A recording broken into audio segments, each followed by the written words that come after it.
I can pinpoint the precise minute my world changed. The day was Christmas Eve.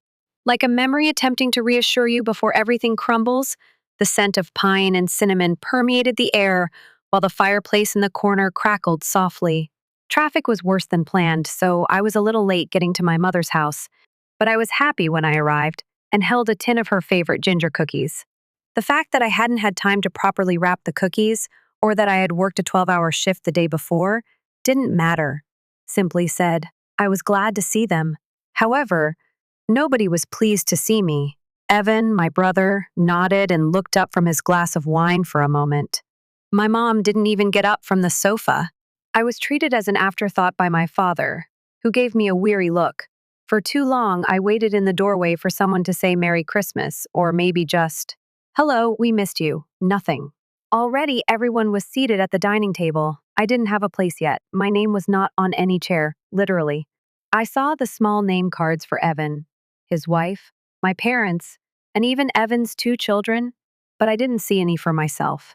My mother indicated a foldable chair in the room's corner, the kind you'd see in a school theater or a church basement, when I asked if there was a free seat.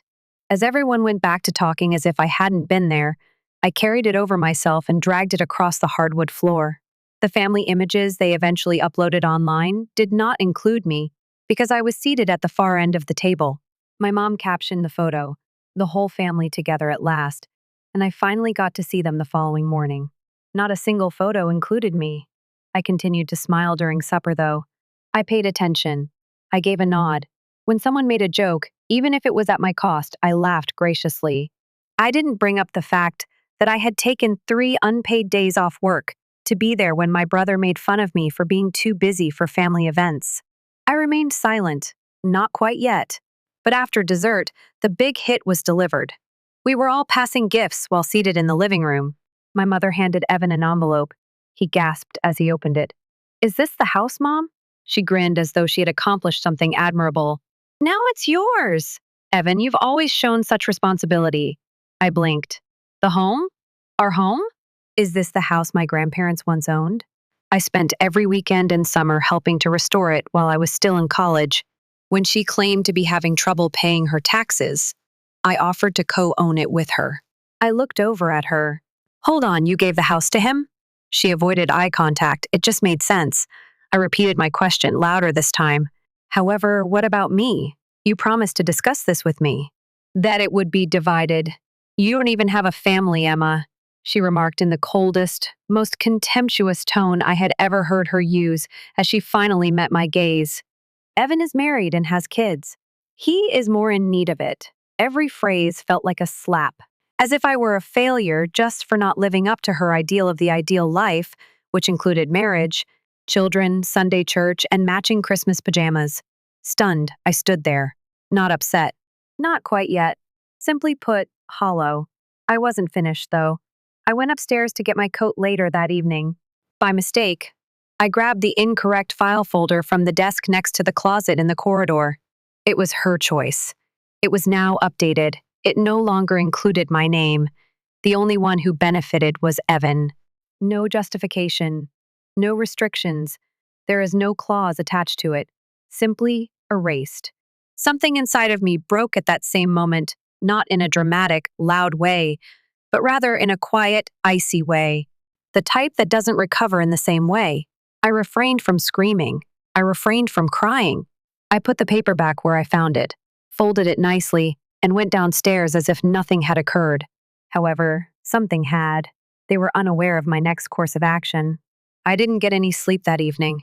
It was because something inside of me had woken up, not because I was angry, though that would come later.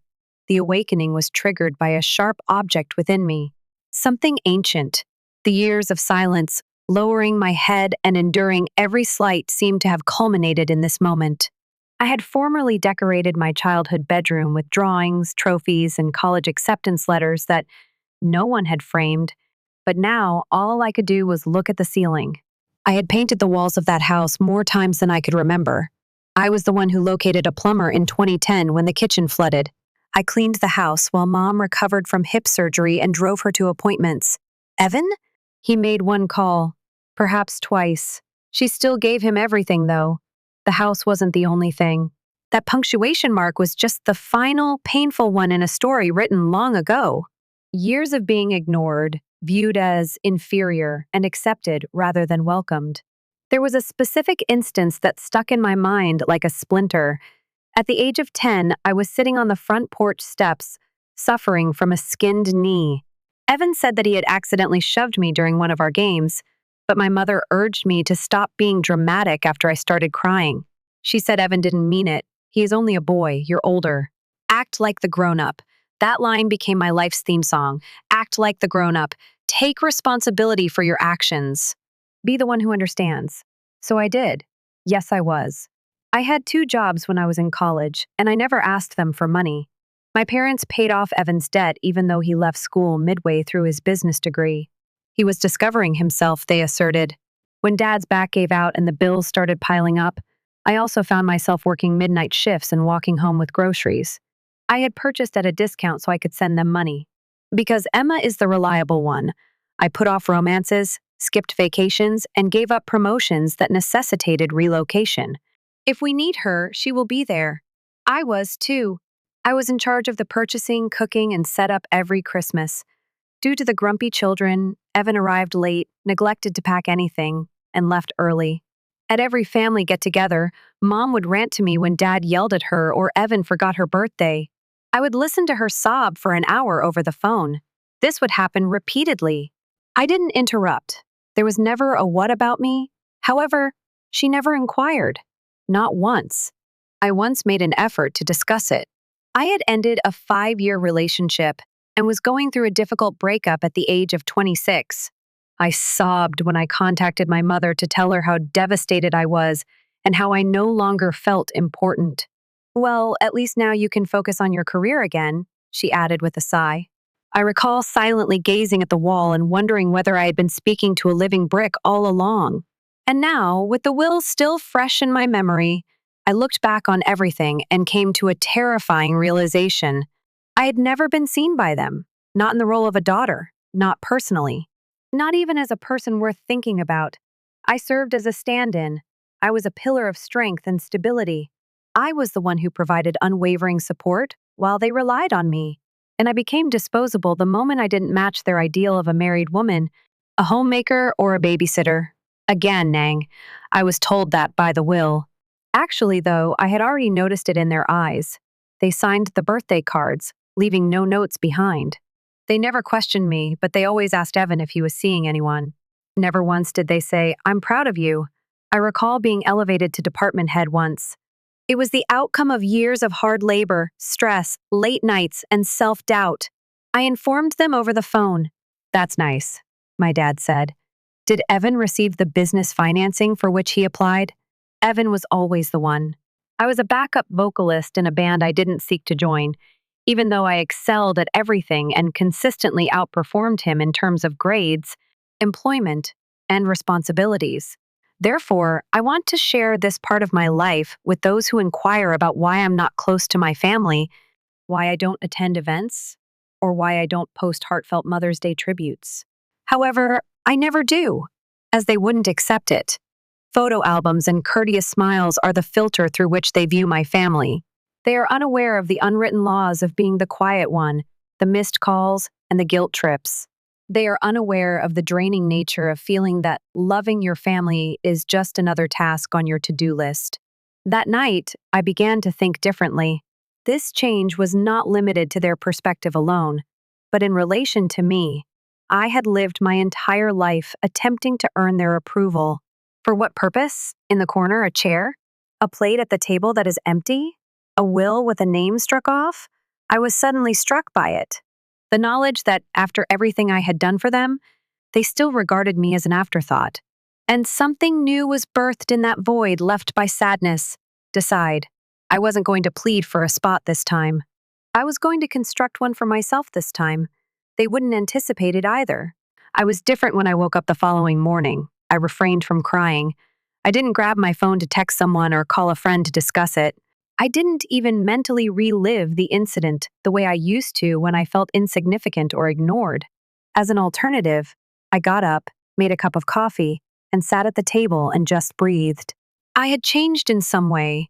this time was different, as if my body sensed it before my head could properly comprehend it. I was finished. I've finished awaiting their permission. I've had enough of being the person they trust. I'm done giving everything I've got just to be treated like a burden. There were no loud statements or pyrotechnics to accompany that realization. It came calmly and steadily, like a whisper. "Now you can stop," a voice inside of me murmured. "You owe them nothing at this point." It wasn't rebellion, it was made available. When my mother texted me that week to go grocery shopping, I didn't reply. Evan left a voicemail asking if I could help him with some errands because he was so busy at work, but I didn't return his call. I didn't attend the Sunday meal. They took note. My mom contacted me, "Is everything all right? You didn't stop by." I didn't respond. For the first time, I let myself do it without feeling guilty about it. I didn't mean to be cruel. All I wanted was room, actual space. I desired both emotional and physical space. I needed to hear my own thoughts free from the reverberation of their expectations. And I heard something new in that silence. I recalled a discussion from many years ago. "Emma, you spend so much time trying to prove yourself to people who don't even see you," my friend Lila once told me. I dismissed it with a joke at the time. "That's just the way family is," I said. I couldn't unhear it now, though. I was unable to ignore the reality. I was searching for some old tax records that same week when I opened the file drawer in the closet in the guest bedroom, where Mom used to store critical documents, and I found something that almost made me laugh out loud. An old copy of my mother's will was in there, not the one with my name missing that I had inadvertently noticed on her desk on my previous visit. It was a different version. My name was on this one. In strong, unambiguous letters, "I'm leaving the family home, Emma, my daughter." My chest was thumping with my heart. 3 years have passed since the date. I searched for revisions and modifications to the law. Indeed, I discovered a corrected version from the previous year at the back of the file. Someone had physically crossed out my name with a black pen. Instead, to Evan, my son, no justification, no notes, a silent, icy erasing. I felt sick as I stood there with the paper shaking in my hands. The betrayal wasn't the only thing. It was the closeness of it. The fact that she had taken the time to sit down and consciously adjust things without ever having the guts to tell me directly. It validated all of my fears. I was disposable. I made sure to leave the documents in their original location. I didn't go up to her. I refrained from screaming. I didn't wave the papers in the air as I strode into the kitchen. No, I left the house in a composed manner, silently, as if they had just witnessed the final candle extinguish. I sat at my flat that evening and compiled a list. It was not a list of retaliation. It was a list of freedoms. I jotted down every manner in which I had connected with them throughout the years. Financial assistance, emotional work, time spent in the body. I put everything in writing. I then began marking things down as never to be done rather than as to-do lists. I would never lend them money again. I would never again restructure my life to accommodate them. I would never again act as though I was unaffected, indifferent, or unnoticed. I scheduled a meeting with a financial advisor for the following morning. For years, I had been secretly saving money, constantly thinking that I would eventually need to support the family. I was going to assist someone else now. Me. I modified my life insurance policy's beneficiary. I updated my emergency contacts accordingly. I even started looking for ways to invest in my own little property, not because I had anything to prove. However, because I was at last taking action for myself. At this point, Evan called once more, twice. Then he sent an SMS. "You're being strange," Mom said. "Is everything all right?" I took a good look at the screen before responding. "I'm all right." That was it. I made no attempt to explain. I didn't use "I love yous" or emojis to soften the message. I simply left it there, unvarnished, honest, and flat. The ensuing hush was deafening and illuminating. Nobody followed up. Not my mom, not Evan. Nobody knocked. And that didn't hurt for once. It was beneficial. I was starting to see that continuously pouring myself into individuals who treated me like an afterthought was more agonizing than the emptiness I had long feared. Sovereignty was beginning to feel like solitude, and I secretly understood that I wasn't merely retreating, rather. I was getting ready, because they continued to believe that I would change. that, as usual, I would eventually fold. But I wasn't going to give in this time. I had something unexpected planned for them this time. When I submitted the change of address form, I kept it a secret. I gave my landlord 30 days' notice, but I kept it a secret. When I used my funds to make a down payment on a modest but well-lit condo across town, a place I had been coveting for more than a year but never let myself think I deserved, I most definitely didn't tell anyone. It wasn't really impressive. It wasn't really impressive. It was mine, though. I started by purchasing a bookshelf. Next, I bought a plush recliner that had a milk hue to it. I promised myself that instead of waiting for somebody to need me, I would sit in that chair every evening and stock the shelf with books that gave me a sense of visibility. The day of the move arrived gently. Guess what? There will be no housewarming celebration. Text in the chat room for the family group. One carefully and gently packed my belongings. I placed the extra key to Mom's house on the kitchen counter and wrote the following simple note underneath it. I appreciate everything. I am now beginning my own chapter. My name was not signed by me. I also didn't wait for someone to discover it. My phone buzzed sporadically for days after that, largely with Mom's texts. Will you be visiting this weekend? We must speak, Emma. Why haven't you called me back? I choose to disregard them. It wasn't done with malice, uncertain. She didn't think I needed to know about the will. Thus, she was also unaware of my life. Eventually, Evan messaged me as well. You're being dramatic, Mom says. Simply give her a call. She is concerned. I felt like screaming. It was because it was so predictable, not because of what he said. How they hurt my feelings about her feelings every single time. As though my treachery wasn't as essential as her anguish. As though genuinely treating me as though I mattered had been replaced by worrying about me. However, I didn't respond. I choose to ban the family group chat instead. In my adult life, I had peaceful notifications for the first time. I began creating routines that were not centered around children, such as walks in the early morning, coffee by my windowsill, phone conversations with long-neglected friends, and quiet evenings with books and music. I even started journaling once more. It felt like the first time I had ever met myself. However, a part of me continued to wait. I kept waiting for someone, anyone, to knock on my door, to express regret, saying, "We didn't realize," while knocking. "We apologize." However, they never arrived. I received an envelope instead. Mom gave it to me. One page contained a printed list of the household chores she had listed, tasks she needed assistance with now that Emma had withdrawn. Scribbled in her handwriting at the bottom, "Now it will be Evan's turn. I hope your small escape is enjoyable. Get away?" Did she see it that way? I had given up 20 years of my adult life to prioritize her, skipping vacations, turning down jobs in other places, and putting off my plans to return to school in order to be close by, be the helpful daughter, and be the nice daughter. And now, at last taking care of myself, was it an escape? I tore up the paper. I then poured myself a glass of wine, listened to some vintage jazz albums, and allowed myself to experience the silent beauty of letting go instead of the guilt or the rage. I sent one email a week later. It was addressed to the attorney who had assisted in managing my father's estate in the past.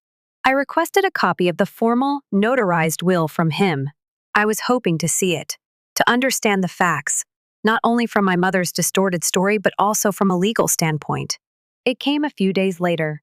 The draft of the will I found had been altered a year prior. I had lost my name. Evan got everything. However, it wasn't the inheritance that drew my attention. It was the section explaining the rationale behind the modification. Since my daughter chose to live a traditional life and not have children, I left my possessions to my son Evan, who continues the family tradition. My blood froze. Money wasn't the only factor. Favoritism wasn't even at issue. It has to do with control. They are punishing me for choosing to live a life apart from raising my grandchildren. I am being punished for not complying with their demands, for being unique. My chest began to heat up.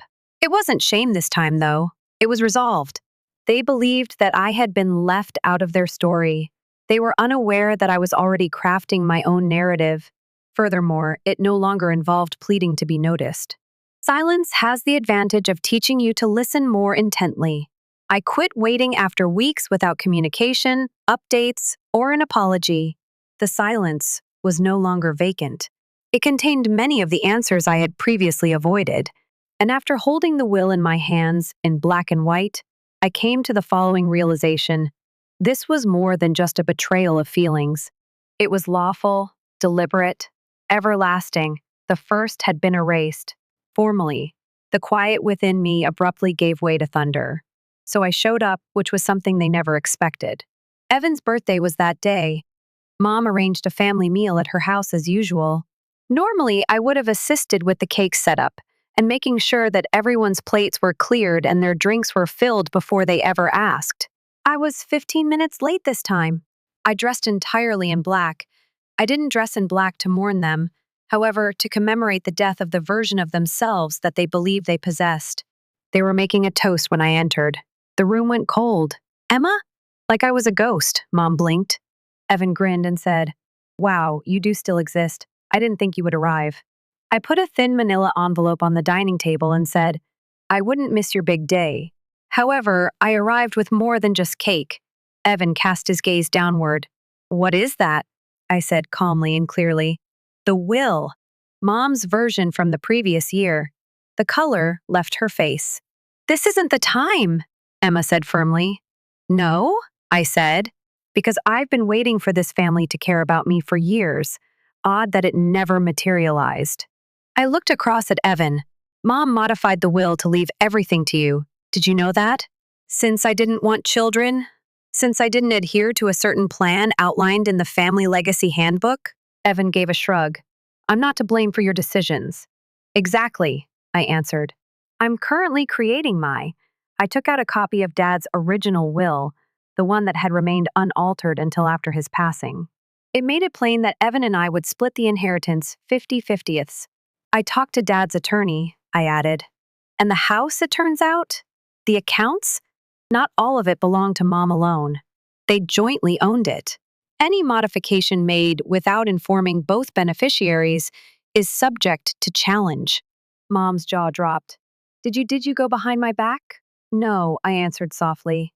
"I went to keep my safe." The room exploded. Flustered, Evan began to pace. "Do you really mean this? More than cash?" I chuckled.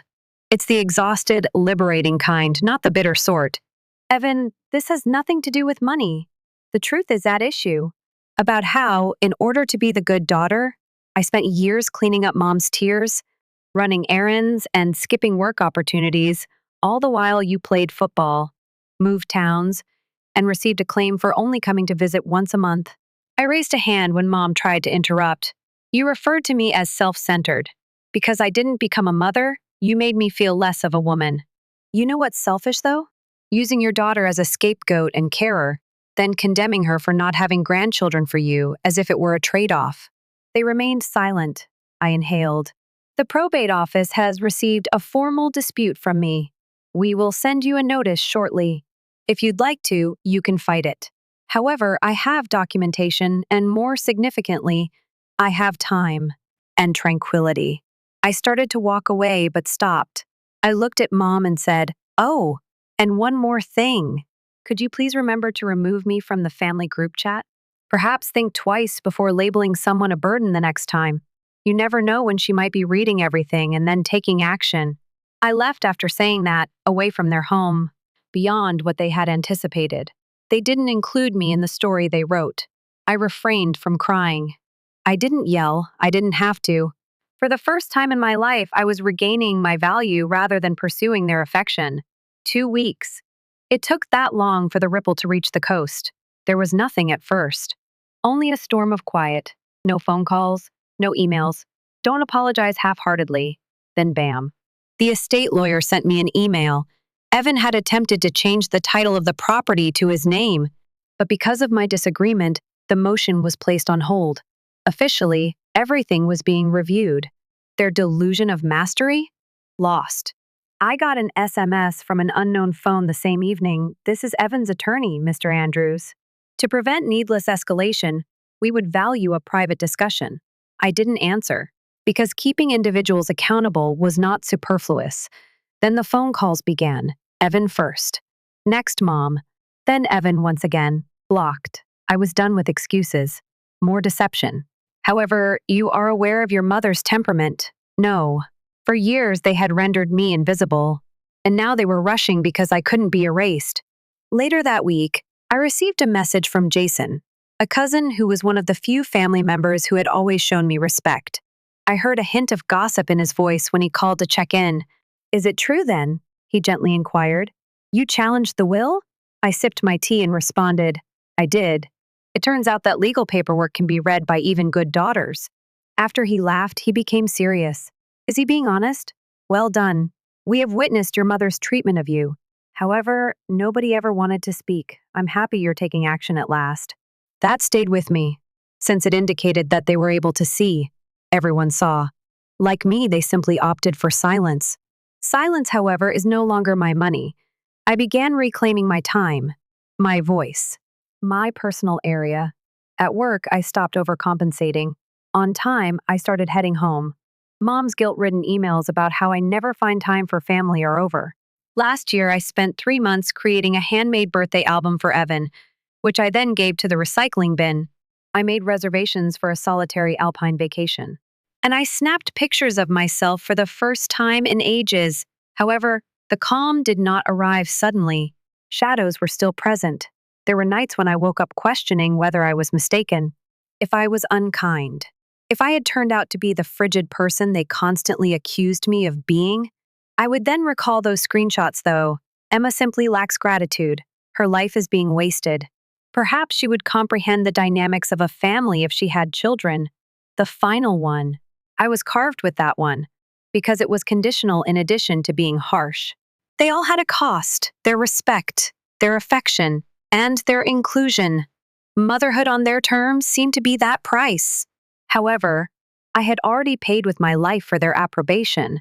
I threw myself into getting better, into pastimes I had long overlooked. I picked up some ceramics.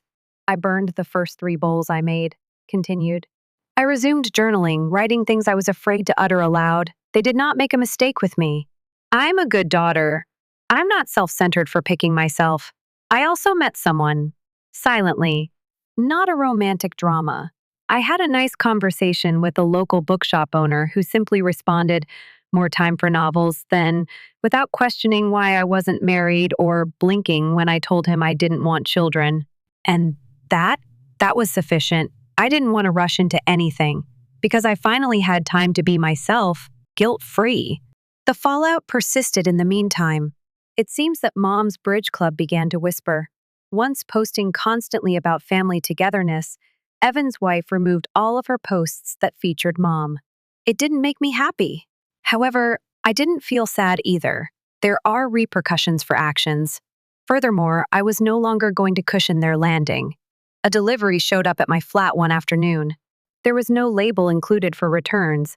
An old photo album was inside when I opened it. It contained my early photos. Inscribed with a message, I apologized that things became so difficult. Perhaps we could speak? Mom gave it to me. No, I was mistaken. No, I adore you. Just a conversation offer. I carefully set the record down on the shelf. I also didn't answer. Because sometimes healing entails gently and permanently closing the door, rather than slamming it. As the sun sank over the city that evening, I prepared a simple dinner, sipped a glass of wine, and sat by the window. For the first time in years, I didn't feel that burden on my chest. No desire. No visible pain, because I was able to see myself at last. And that was all. I once believed that freedom meant fleeing to new places, new names, and fresh starts.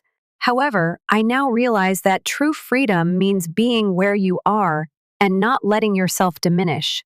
It's waking up in the same bed where you used to cry, but you don't have to say sorry for taking up so much room.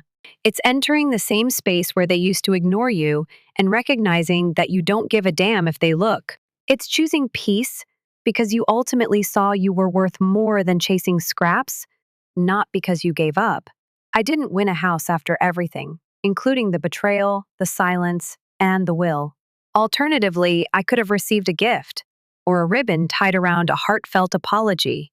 However, I prevailed for myself, and nobody is able to tolerate that. The court case? The conclusion led to a resolution. According to the court, my exclusion was morally dubious but legally acceptable.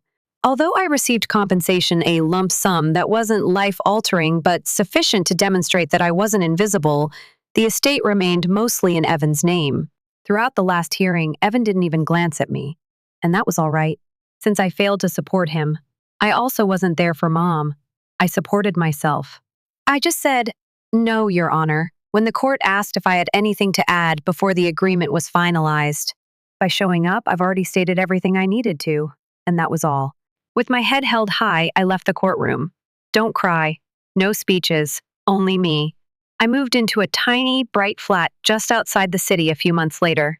It had a view of a peaceful park where elderly couples strolled hand in hand and kids played. I carefully and deliberately furnished it, not to impress others, but to create a room that felt like mine at last. I started a little consulting firm of my own, not much, just enough to allow me to manage my clients, my time, and my tranquility. I began going to therapy because I wanted to know why I had taken so little affection for so long, not because I was broken. Apologies could never make me whole, but the work, albeit slow and occasionally painful, did.